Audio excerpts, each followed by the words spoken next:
and I for the Kenai. We're back today recording our second episode of our new season, and we have a brand new community resource for you guys, and we're super excited to be on. We're here at AKEELA, ASAP office in Kenai. We're here with Veronika Kline. Veronika, could you just kind of telling us like what your position is and maybe a little bit about yourself too if you're feeling comfortable? Okay. So I'm the program manager for the Kenai and Ketchikan ASAP offices here. So we cover, for Kenai, we cover the Homer area as well, and in Ketchikan, we cover some small surrounding communities like Wrangell.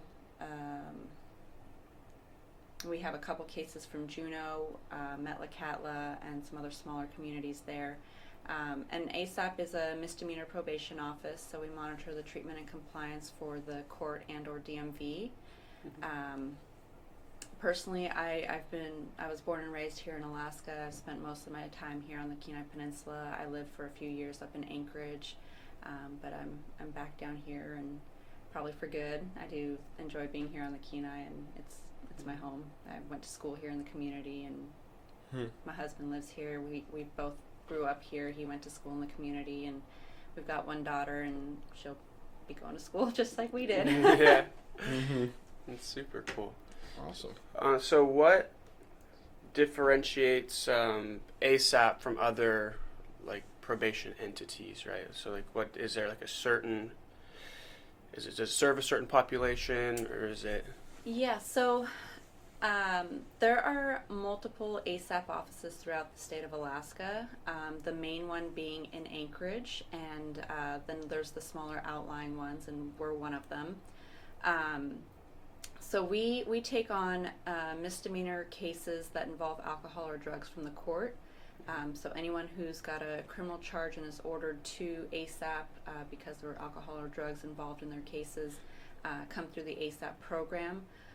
Also, any cases that have a driving action, so on occasion we'll get some minor consuming cases because the DMV or the court can revoke or suspend a driver's license for a minor consuming charge, and the DMV will then require ASAP sign-off to be able to reinstate their driving license. Oh, okay.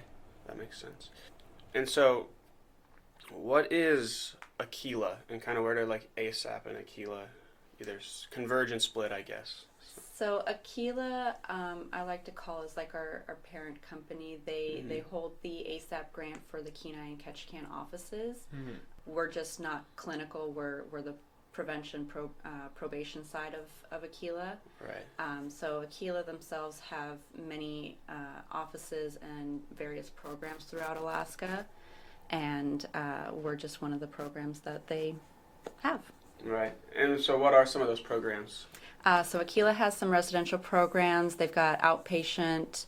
In Ketchikan, they've got a residential program. They do have an outpatient and an intensive outpatient program. They do assessments. They've got some mental health programs. In the Valley, there's an outpatient clinic.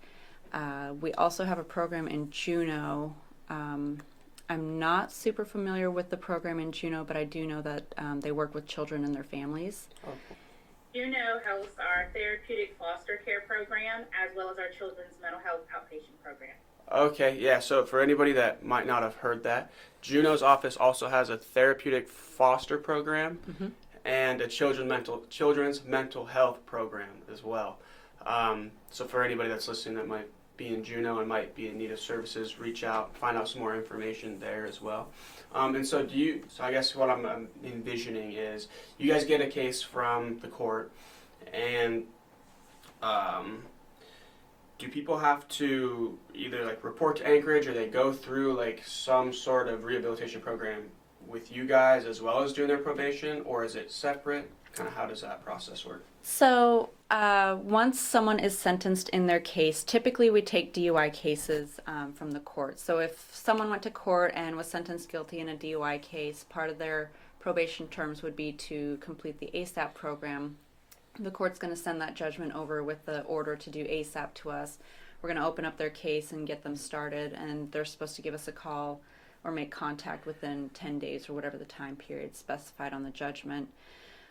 So then we get the client, they come in, they fill out their paperwork, or they give us a call, we send them their paperwork to fill out, and then from there we complete a LSIR screening.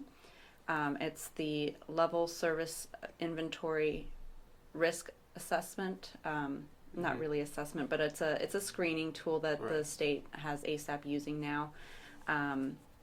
And then we write up their referral that includes various information that either the client has reported or was reported to us from the court.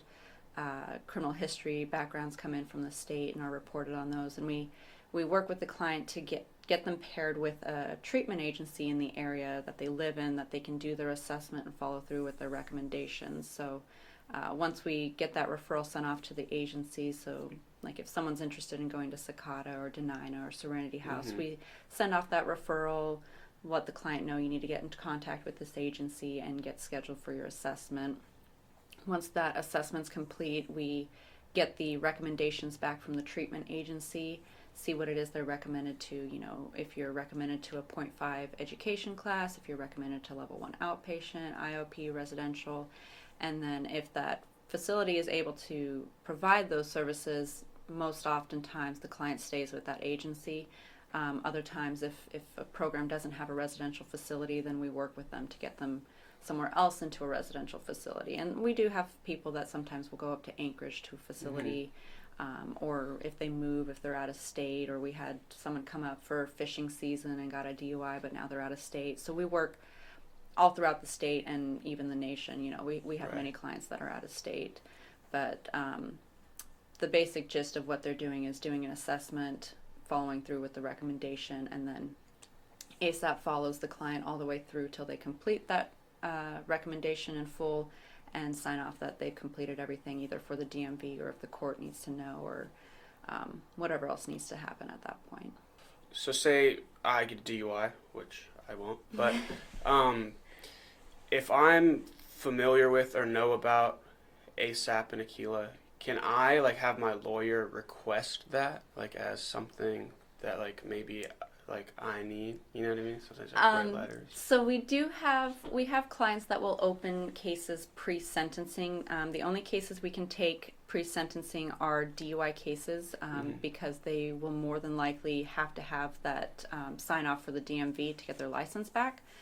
Right. So oftentimes if we do have someone come to us and open their case pre-sentencing, they're represented by a lawyer who's recommended, hey, you should go to ASAP and get the ball started on this, get your assessment done, go through it, and get your sign off to get your license back.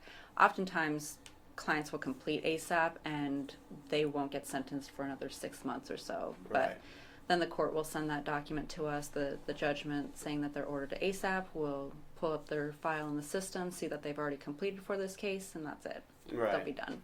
Oh, cool. So it can be done preemptively. Yeah. You don't have to wait till you're sentenced. If you want to get started, like sometimes DUI cases can take a year or 2 years in court, but nobody wants to sit around without their license for 2 years. Yeah, definitely. So, they can open their cases pre-sentencing, complete, get their sign-off for DMV, and reinstate their license, and then take care of their court stuff later. Right. No, that's super important, I think. I think that's super cool, because obviously life is a lot harder when you can't transport yourself, especially here where public transportation is such a hot topic at the moment.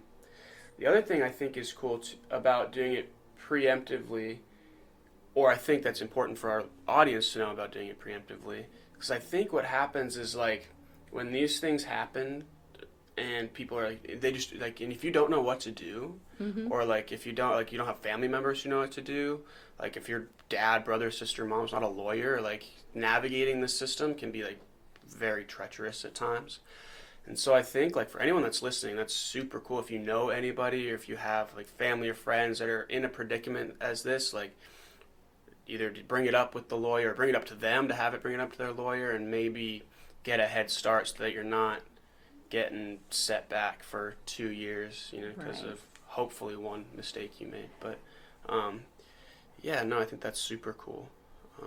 It's cool to even learn that there's a system that exists that's after the courts, but it's not just, they get their jail time or their punishment and then it's like, okay, back you go. I hope you totally had a recovery from whatever substance abuse you had while you were in prison, and then just good luck. But instead, we have a program like this where it goes in and says, what can we do to help them? If they were to reach out for help, they have this opportunity now. Maybe it's forced, but then they get a little idea of what recovery is like, and maybe that's something that they'd want to do, or maybe it does change their life around. Yeah. And I think it's huge to have that rather than just, get people in the system and then put them back out and say good luck.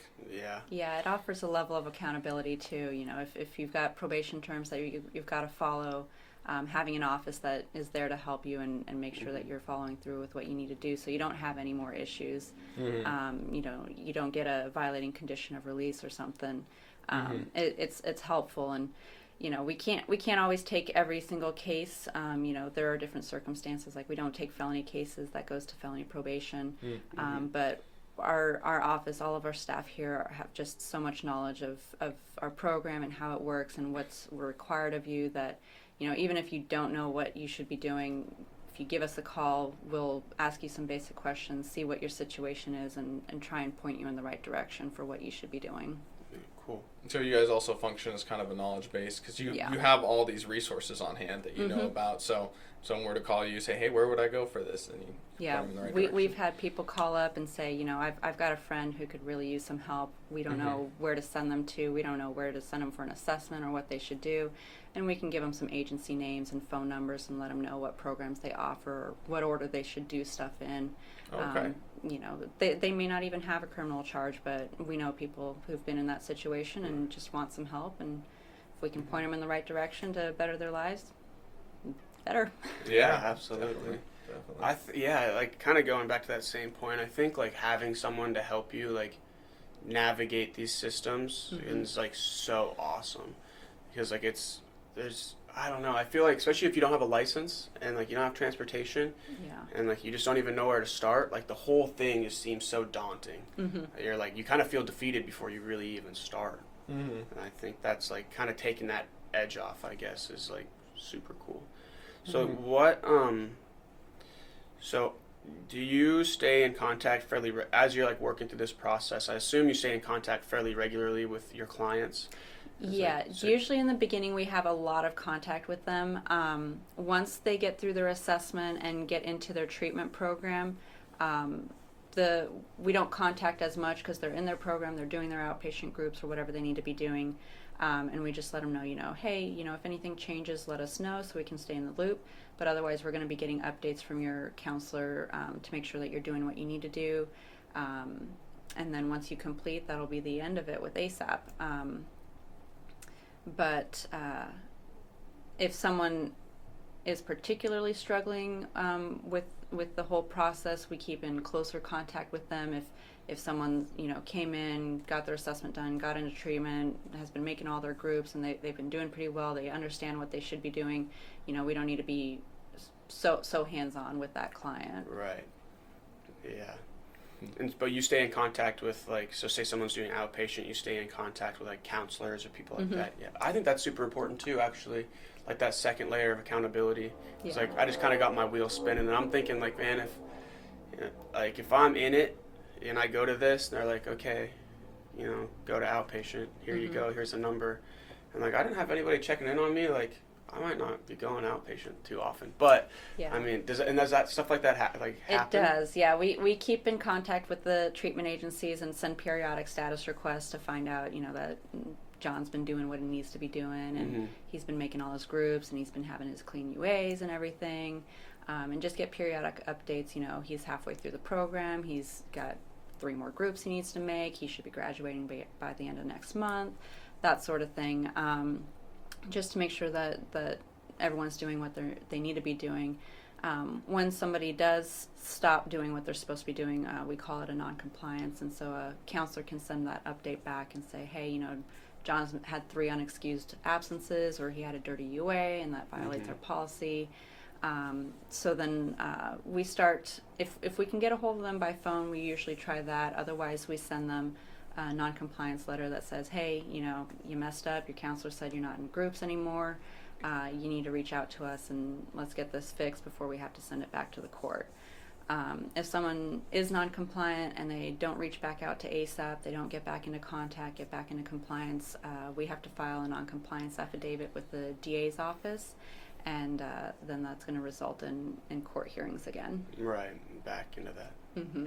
Back into the turmoil. Yeah. Yeah. I think that I like the most about this, from what I'm hearing so far, is like, because obviously you don't take felony cases, so it doesn't seem like a lot of your clients are probably people that are like getting, it's probably not their 4th, 5th, 6th DUI. No, it's usually a first or second time. Yeah, and I think that's cool too, because you get this comprehensive service early. Mm-hmm. And I think that's super important, because I feel like if you can kind of, especially as someone who's like trying either to get into recovery or in the early stages of using, and you can kind of like, even just like at a very fundamental level, where say you go through and you don't necessarily get it the first time, right? Mm-hmm. Like you maybe go into outpatient, you go into groups, and maybe you get your non-compliance, and you go through the whole thing again.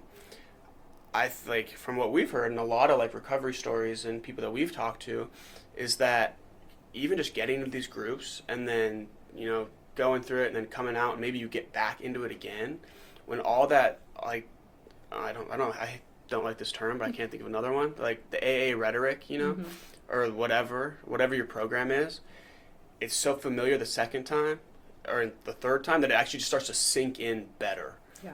And so I think like having that familiarity and kind of like, I think one of the hard parts about going even to outpatient or inpatient is like that it's kind of a daunting process, and it's like the newness, you know what I mean? Like just kind of like edging that gap of like them and me, and a little bit of stigma too, probably. People that we've talked to that are like, I don't need to go to AA, or I don't need to go to NA, or I need to do this, because like that's for like the others. And I think that's kind of general stigma, right? I guess, Right. But I think like once you can get in there and like get comfortable with it, even if it doesn't stick that first time, it makes it easier the second or third or however many times it takes. We've met people that takes 5 or 6 times, or however much, and it doesn't matter, I guess, how many it takes, as long as it sticks. But I think like getting that familiarity is super important, because the next time you go in, it's like I've kind of been repeating myself, but as you keep going in, it just gets a little bit easier and hopefully sets in a little deeper until it finally sticks and people get into recovery and do great, dude. That's like a really cool thing. I bet you guys probably see this too, and it's like always really, we talk about it. We've talked about it in a couple other podcasts. Anyone's heard like us talk about Zach's podcast, is like the cool thing about group, and especially like even like people with like, whether they're traditional probation officers or whatever that looks like, is like when you do like just things that like a lot of people would like just construe as like normal, like, oh, I got my license back. It's like this monumentous event where you're like, yes, dude, and like everyone's excited. You're like, yeah, dude, that's awesome. And like people are like, man, I've never had anyone be excited for me like that before, And especially like getting that kind of like positive feedback loop going early, that like no matter how long like this has been happening, like right away, especially with kids, like adolescents especially, like you start getting that positive feedback loop, and it's like, yeah, maybe this is like worth doing. You know what I mean? Yeah. Things like this, no matter how many times you have to go through it. But would have a way out when maybe that DUI is their rock bottom. Maybe that is something that could turn them around. I mean, we see again in a lot of our podcasts and stuff that when people go through these really tumultuous times, it's the best time for them to maybe break out of that cycle. So maybe if you catch them early when they're like, oh man, I got a DUI, I've never gotten one before, my life is just changing so much, to hit them with that recovery aspect immediately and try to get them say, okay, let's turn this back around, let's not go back. Right. Let's just keep on going. How do you another question I had is, when people are outside of an area with a clinic, I know you guys mentioned sometimes you bring people up to Anchorage. What does that process look like? I mean, I know you guys are also supporting a lot of areas in the outskirts of Alaska, kind of further out, and that's really cool to see, because I know a lot of those places may not have the resources on hand. But how do you get those people to the resources that they need? It usually is difficult the further out in Alaska we go, but we've always been able to find some agency that's local to the client there. Usually it's through a larger clinic who's got small offices that they usually have counselors travel out to. Okay. Search is one of them where they've got a lot of small clinics throughout Alaska, and they've got counselors or employees that travel around through the various clinics to be able to offer services.